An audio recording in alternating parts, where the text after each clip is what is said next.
Okay. Welcome to episode 4 of X-Men Annotated. I'm sorry that this is coming out a day later than it usually is, but you weren't listening anyway, so what does it matter? Okay. X-Men, for those of you who haven't been keeping up, is an infamous X-Men dark fic written sometime in 2000 by a writer using the pseudonym Dr. Benway. This podcast will dissect this piece of fiction as a work of alternate reality fiction, and we'll see how it relates to any real world concepts. If you have any insight and wish to help me, please drop a voicemail at 913-703-4750. In this episode, we will be introducing Iceman. Okay, 1 second, and we'll get started.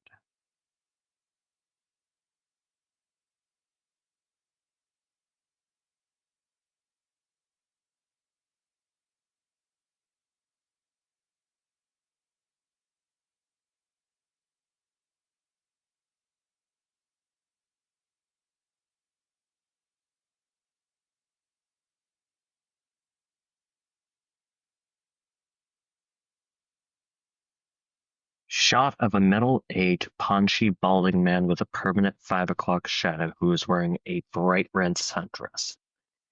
He is sitting on a sofa in a clean, bright apartment decorated with an unusual array of items all bearing rainbows of various forms. Caption: William Drake, San Francisco, California. WD. I didn't want him to go to that. I wanted him to come here and live with me and Carmen. It would have been so much better for him. Different isn't bad here. He's been a hit at parties with powers like that. We'd never have to go out for ice.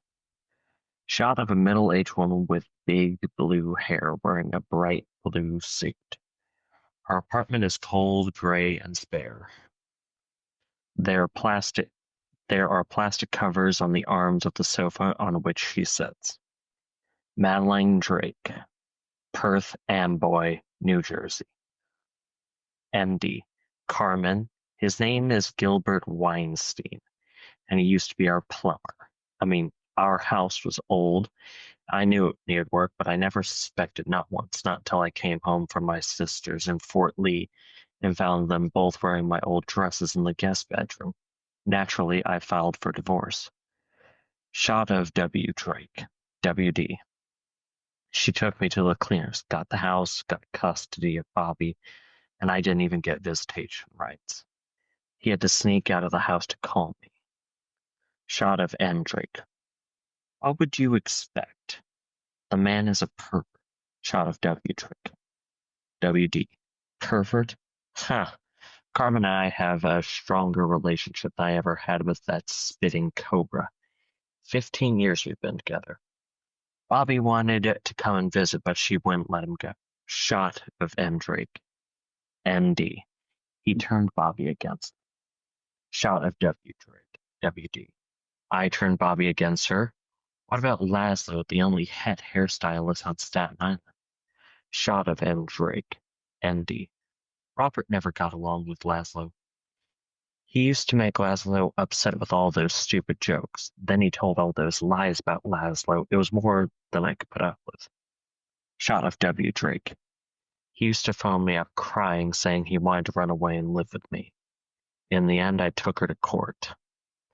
Shot of M. Drake. MD. I tried to make a deal with Robert. I told him if he couldn't get along with Laszlo, he'd have to go to a boarding school. In fear. The School for Gifted Youngsters. MD. Yes, that was the one I picked. Shot of W. Drake. WD. It took me years in the courts and every cent I had. By the time I got old Laz a less for indecency, by the time that old Laz got arrested for indecency with a farm animal, things started to go my way. Bobby had been at the school for 2 years. Shot of M. Drake. MD. He was happy at the school. He'd never run away if his father hadn't been pressuring him to leave. Shot of W. Drake. WD. He phoned me from the school. He sounded so happy. just like he would sound when his mother was listening in just before the divorce. That's how I knew there was something wrong. When I got the news that he had run away, I phoned the cops in Salem Center. They had no leads and never did. I meant to do more to find him, but I just never got around to it. Something always came up or I'd forget. Forget I even had a son until the Cobra phoned to crap on me for making her son run away. I thought I was going senile. Interviewer. Your wife believes he ran away and that he's still lost, WD. She still can't accept it. We both got autopsy reports. Even in the state, oh God, even in the state, I could tell it was my only child. Shot of a man in a very cheap suit. He looks like he graduated from high school to football to law enforcement a bit too quickly. Caption: Dwight Hammer, Westchester County Police. DH. Robert Drake's body is one of the 6 we found in the lake. It had been there a good 10 years at least.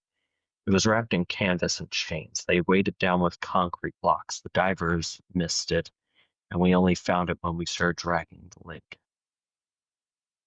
Shot of W. Drake. WD. Would living with me have been as bad as that?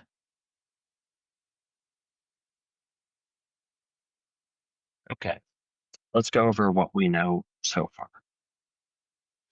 This story was written in 2000 before the revelation that Iceman was gay. But in the 90s, there was some slight coding of the character as gay. So it's not completely out of the blue that Dr. Benway would use some of these elements here. Initially, I thought maybe Carmen might be Carmen Pride, but this isn't the case. Carmen is either a drag persona or the preferred name of Gilbert Weinstein, which may or may not be a dead name now that I think about it. But this is kind of perceived through the lens of the 2000s when there weren't nearly as many words to describe particular situations and forms of identity. I'm not sure if the character of Carmen is meant to be a crossdresser or meant to be trans, or if Dr. Benway is mixing the two together because he just thinks that gay people are like that. That said, I did initially think that he was related to Kitty Pryde because of how the story is framed, even though Kitty's father, Carmen, is not a plumber. Here, Madeline Drake breaks with the previous trend we've seen with the parent, and she speaks a lot. Her speeches are equally long or short depending on the section. She's still a piece of shit, don't get me wrong, but I don't believe that she's been mentally manipulated by Xavier like her ex-husband has. I don't know if Laszlo is a reference to anything. All those lies about Laszlo seems to imply that Bobby has been abused by the man. As we later learn, this isn't totally out of character for him. It's very telling that she didn't even need to be manipulated by Xavier into sending Bobby away. Okay, William's line, he sounded happy, just like he'd sound when his mother was listening in before the divorce. I think this implies that Bobby isn't being puppeted by Xavier, perhaps being physically or mentally coerced in other ways into keeping up this happy-go-lucky facade around the school. But why? Xavier seems to use his mental abilities to control others to stay in line. Then there's the amount of bodies in the lake. I'm going to spoil things here, so if you care about the story, feel free to cut it now. We have 2 confirmed people in the lake. We have Bobby and we have the lady in the lake, Rogue. That leaves 4 others who aren't identified in the story at all. I'm not sure who Dwight Hammer is. If he's a deep cut reference, please let me know. That concludes today's episode, and I hope you have a nice day. Sorry that it came out late.